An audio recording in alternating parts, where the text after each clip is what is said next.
The task today is to test a method of mounting a GoPro action camera on an electric scooter.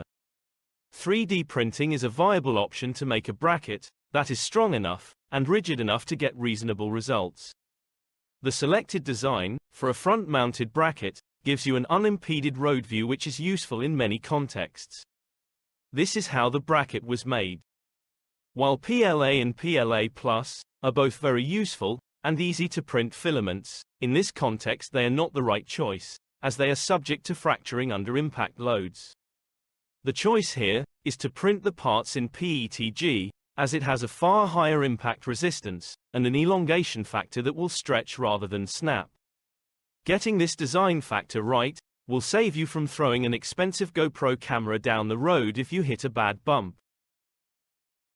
This is the front view of the steering stem mount, with the 20x20 extrusion securely screwed to it using high-tensile, stainless steel screws. The GoPro mount is screwed to the front of the extrusion. The rear view shows how the steering stem mount is clamped and how the extrusion is attached.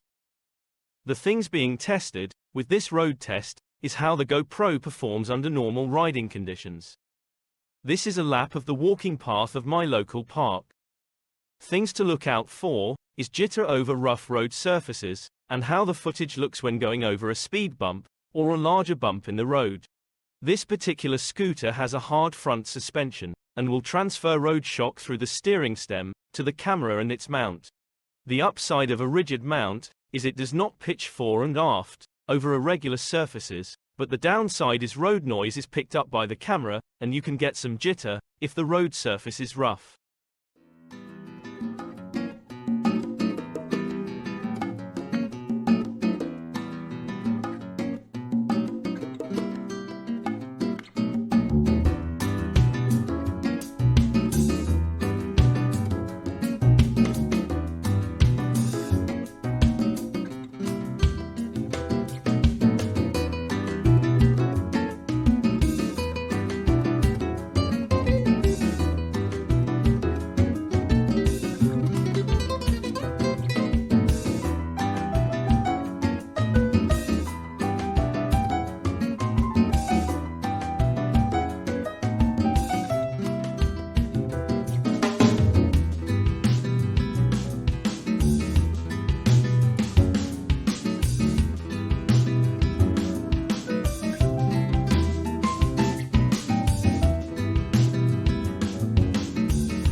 Now back to printing the mounts. The 3D printer is an Ender 3 Max, with a glass bed that produces very good quality bottom faces.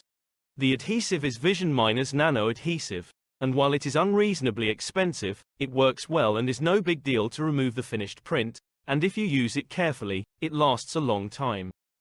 The printer is set up with a Slice Engineering heat break, so that the Bowden tube does not become damaged, due to the heater block proximity. This allows the heater block to run at PETG printing temperatures with no problems. With the slicer settings, the infill is set to 100% to ensure the parts are strong enough. Reduced infill rates make the final prints unreliable and subject to breakage. Both mounts are printed flat on the bed to maximize the strength and not provide layer line weaknesses that could break under load.